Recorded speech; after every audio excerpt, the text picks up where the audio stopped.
नमस्कार. आजच्या व्हिडिओमध्ये मी तुम्हाला कन्या राशीच्या लोकांसाठी 2025 हे वर्ष कसे असणार आहे याबद्दल माहिती सांगणार आहे. पण त्याआधी तुम्ही चॅनलवरती नवीन असाल तर चॅनलला लाईक करा आणि सबस्क्राईब देखील करा. कमेंटमध्ये श्री स्वामी समर्थ लिहायला विसरू नका. 2025 हे वर्ष कन्या राशीच्या लोकांसाठी यशदायी आणि सफलतेचं असणार आहे. 2025 या नवीन वर्षामध्ये तुम्हाला धनप्राप्तीचे योग आहेत.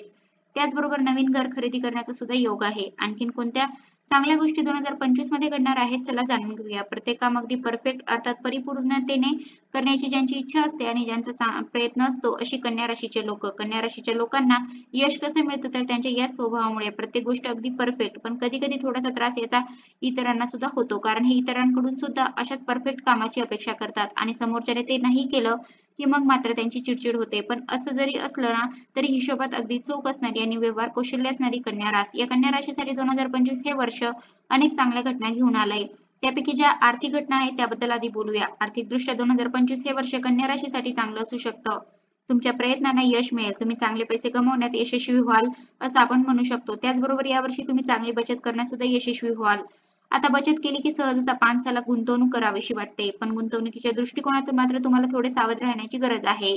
किंवा कोणावरही डोळे झाकून विश्वास ठेवू नका. तुम्हाला जर तुमचे पैसे गुंतवायचे असतील तर ते योग्य तज्ञ व्यक्तींच्या सल्ल्याने योग्य त्या ठिकाणी अगदी सावधगिरीने बाळगून गुंतवा. पण एकंदरीत विचार करता आर्थिकदृष्ट्या 2025 हे वर्ष तुमच्यासाठी उत्साहवर्धक असणार आहे असं म्हणायला हरकत नाही. आर्थिक आघाडीवर कोणत्याही अडचणी येणार तसं तुम्हाला फारसं सामोरं जावं लागणार नाही. काही छोट्या मोठ्या अडचणी येतील पण त्यावर तुम्ही मात करू शकाल. आर्थिकदृष्ट्या हे वर्ष उत्कृष्ट म्हटलं पाहिजे. आता वळूया करिअरकडे. करिअरच्या दृष्टीने सुद्धा हे वर्ष कन्या राशीसाठी यशाचं असणार आहे. तुमच्या मेहनतीमुळे तुम्ही तुमच्या करिअरमध्ये नवीन बेंचमार्क सेट करू शकता. हे वर्ष तुमच्या नोकरी, शिक्षण, व्यवसायात उत्तम संधी घेऊन येणारं ठरणार आहे. तुम्हाला तुमच्या करिअरमध्ये सुद्धा यश मिळताना दिसणार आहे. खास करून नोकरदारांबद्दल बोलायचं झालं तर नोकरदारांसाठी हे वर्ष उत्तम जाणार आहे. तुमच्या प्रतिभेमुळे तुम्ही यशस्वीपणे तुमच्या कामावरती तुमचा ठसा उमटवाल. नोकरीच्या दृष्टिकोनातून विचार करता कन्या राशीच्या लोकांसाठी मागील वर्षापेक्षा म्हणजे 2024 पेक्षा 2025 हे वर्ष नक्कीच चांगलं असणार आहे असं ग्रहमान आहे. जे नोकरदार आहे त्यांच्यासाठी हे वर्ष त्यांच्या आयुष्यात प्रगती, पदोन्नती, पगारवाढ या गोष्टी घेऊन येणारं ठरेल. तुमचा बॉस तुमच्या कामाची प्रशंसा करेल. पण हे सगळं जरी खरं असलं तरी हे सगळं तुमच्या मेहनतीचं फळ असणार आहे.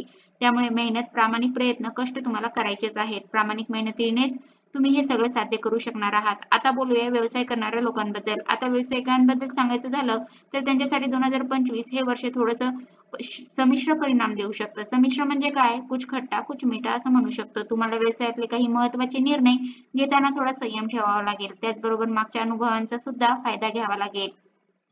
या दोन गोष्टींनी तुम्ही सकारात्मक परिणाम मिळवू शकता. व्यवसायामध्ये काही उत्तम संधी समोर येतील, नाही असं नाही. त्या संधीचा फायदा घेतला तर अपेक्षित नफा तुम्हाला मिळू शकेल. काही नवीन योजनांवर सुद्धा तुम्ही काम करू शकता. त्यामुळे तुमची आर्थिक स्थिती सुधारेल. आता बोलूया कुटुंब आणि लग्नाबद्दल. आता ज्यांच्यासाठी स्थळं बघितली जात आहेत अशा अविवाहितांचे लग्न जमण्याची शक्यता 2025 मध्ये आहे असं ग्रहमान आहे. लग्नासाठी अनुकूल असं वातावरण आहे. त्याचबरोबर कुटुंबाबद्दल बोलायचं झालं तर वर्ष सुरुवातीचे पहिले 6 महिने जे आहेत ते फारसे समाधानकारक दिसणार आहेत. म्हणजे कुटुंबात भावनांमध्ये थोडेसे वाद किंवा काही आव्हानं असू शकतात. ही परिस्थिती तुम्हाला जरा संयमाने हाताळावी लागेल. हळूहळू परिस्थिती सुधारेल, पण कुटुंबातील सदस्यांमध्ये शांतता राखण्यासाठी तुम्हाला सर्वतोपरी प्रयत्न करावे लागतील. तुम्हाला तुमच्या जोडीदाराची जरा विशेष काळजी घ्यावी लागेल. त्यांना समजून घेण्याचा प्रयत्न करावा लागेल. तसंच जोडीदाराबरोबर एखाद्या सहलीचं आयोजन यावर्षी तुम्ही करू शकता, जेणेकरून तुम्ही एकमेकांना वेळ देऊ शकाल आणि एकमेकांना चांगल्या प्रकारे समजून घेऊ शकाल. विद्यार्थ्याच्या दृष्टीने सुद्धा 2025 हे वर्ष चांगलं जाणार आहे. पण प्रामाणिकपणे अभ्यास मात्र त्यांना करावा लागणार आहे. तरच त्यांच्या मेहनतीचं फळ त्यांना मिळेल. सगळ्यात महत्त्वाचं म्हणजे कन्या राशीच्या लोकांना शत्रूपासून सावध 2025 या वर्षामध्ये राहावं लागणार आहे. कारण तुमच्या कामाच्या ठिकाणी लोकांना तुमचा हेवा वाटू शकतो. त्याचबरोबर थोडासा मत्सर वाटू शकतो, ज्याचा तुम्हाला त्रास होऊ शकतो. त्यामुळे कोणावरही आंधळा विश्वास ठेवू नका. अनावश्यक वादापासून स्वतःला दूर ठेवा. स्वतःच्या कामावर लक्ष केंद्रित करा. ते कामच तुम्हाला यशाच्या शिखरावर घेऊन जाणार आहे हे लक्षात ठेवा. कन्या राशीचे विद्यार्थी असू द्या, व्यावसायिक असू द्या, नोकरी करणाऱ्या व्यक्ती असू द्या किंवा गृहिणी असू द्या, अगदी तुम्ही कुणीही असला तरी सुद्धा 2025 हे वर्ष तुमच्यासाठी अनेक चांगल्या संधी घेऊन येणारं ठरणार आहे. पण त्या संधीचं सोनं करत तुमच्या स्वप्नांना सत्यात उतरवायचं काम मात्र तुम्हालाच करायचं आहे. त्यासाठी भरपूर मेहनत, प्रामाणिकपणे कष्ट हे करणं गरजेचं आहे. तर हे वर्ष तुमच्या स्वप्नांची पूर्तता करणारं ठरेल. आरोग्याच्या बाबतीत सांगायचं झालं तर मागच्या ज्या काही आरोग्याच्या समस्या आहेत त्या वर्षी दूर होतील. परंतु नवीन समस्या उद्भवू नयेत म्हणून खाण्याच्या चांगल्या सवयी, योगासन हे सगळं करणं आवश्यक आहे. कोणत्याही प्रकारची समस्या असेल तर त्वरित डॉक्टरांचा सल्ला घेणं, कुठल्याही छोट्या मोठ्या गोष्टीकडे दुर्लक्ष न करणे या गोष्टींचं पालन करावं लागेल. विशेषतः कंबर किंवा पाठीचा खालचा भाग, मणके या सगळ्यांशी निगडीत जे आजार आहेत त्यांच्याकडे दुर्लक्ष करू नका. वैद्यकीय सल्ला घेणं शहाणपणाचं. आता कन्या राशीच्या लोकांना जर त्यांच्या आयुष्यात काही अडचणी येत असतील, की तुम्ही सांगता याप्रमाणे असा अनुभव आम्हाला काही येत नाही बाबा, आमच्या आयुष्यात फार समस्या चालू आहेत, असं वाटत असेल तर त्यावर उपाय आहेत. कन्या राशीच्या लोकांनी गणरायाची आराधना करावी. गणपतीची उपासना कन्या राशीच्या लोकांना विघ्नातून बाहेर काढणारी ठरते, सगळ्या संकटातून बाहेर काढणारी ठरते. पण मग आराधना करायची म्हणजे नक्की काय करायचं? तर तुम्ही गणपती बाप्पाचा एक स्तोत्र आहे अथर्वशीर्ष, ते रोज म्हणू शकता. ते रोज म्हटल्याने तुम्हाला निश्चितच तुमच्या आयुष्यात सकारात्मक परिणाम घडताना दिसतील. अथर्वशीर्ष म्हणता येत नसेल तर तुम्ही संकटनाशन गणेश स्तोत्र म्हणू शकता. ते मराठीतही उपलब्ध आहे. मराठीत सुद्धा म्हणू शकता. या प्रकारे गणपती बाप्पाचं कुठलं तरी एक स्तोत्र रोज नियमित न चुकता 2025 या वर्षामध्ये म्हणण्याचा संकल्प करा आणि तो संकल्प पूर्ण करा. निश्चितच गणरायाची कृपा तुमच्यावर होईल. किंवा स्त्रोतांना पर्याय म्हणजे तुम्ही गणपती बाप्पाच्या ओम गण गणपतये नमः या मंत्राचा जप सुद्धा रोज करू शकता. 108 वेळा रोज या मंत्राचा जप करणं सुद्धा कन्या राशीच्या लोकांसाठी लाभदायक ठरते.